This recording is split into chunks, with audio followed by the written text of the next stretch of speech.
আসসালামু আলাইকুম। একটা প্রশ্ন করি। যখন আপনার লাইফে কোনো ঝড় আসে, তখন আপনি কি করেন?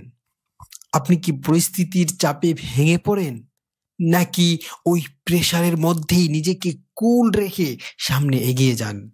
আজ আমরা জানবো এমন একটা সিক্রেট মেন্টাল সেটিং সম্পর্কে, যা জানলে দুনিয়ার কোনো ঝড়ই আপনার মনের শান্তি নষ্ট করতে পারবে না ইনশাআল্লাহ। বিখ্যাত লেখক এস্থার ও জেডি হিক্স মানুষের মাইন্ডসেটকে দুটো ডিভাইসের সাথে তুলনা করেছেন।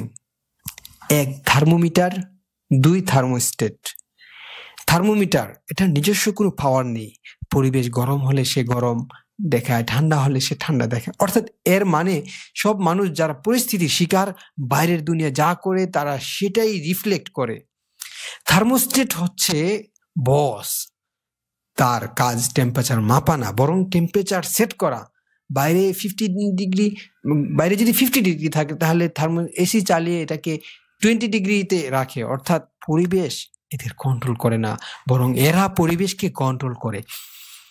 চিন্তা করুন তো, আপনি কি আপনার লাইফের নন প্লেয়ার ক্যারেক্টার, যে কিনা দুনিয়ার স্ক্রিপ্ট অনুযায়ী চলে? নাকি আপনি একজন অ্যাডমিন, যে ঠিক করে দেয় বাইরে যত ঝামেলাই থাক, আমার ভেতরের আবহাওয়া আমি শান্ত রাখবো ইনশাআল্লাহ? আমরা অনেকেই ভাবি আমার ভালো থাকাটা ডিপেন্ড করে আমার রেজাল্ট, টাকা, রিলেশনশিপের উপর। এটা হলো থার্মোমিটার মাইন্ডসেট। এটা রিস্কি, কারণ দুনিয়া আনপ্রেডিক্টেবল। কিন্তু থার্মোস্টেট মাইন্ডসেট হলো বাইরে যুদ্ধ লাগলেও আমার ভেতরে শান্তি নষ্ট করার রিমোট কন্ট্রোল আমার হাতে, আমি অন্য কারো হাতে দেব না ইনশাআল্লাহ। প্রিয় ভাই, এই মডার্ন সাইকোলজিটাই ইসলাম আমাদেরকে 1400 বছর আগে শিখিয়েছে, সবর এবং শুকরের মাধ্যমে। একজন মুমিনের ইমোশন দুনিয়ার শেয়ার বাজারের মতো উঠানামা করে না, কারণ তার কানেকশন দুনিয়ার সাথে না, তার কানেকশন ডাইরেক্ট আল্লাহর সাথে। এটা অনেকটা অ্যাক্টিভ নয়েজ ক্যান্সেলেশন হেডফোনের মতো।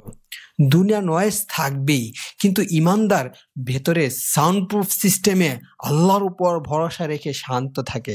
সে পরিবেশে রিয়াকশন দেয় না, সে পরিবেশ তৈরি করে। আল্লাহ তাআলা পবিত্র কোরআনে আমাদেরকে এই পাওয়ারটাই দিয়েছেন। তিনি বলেছেন,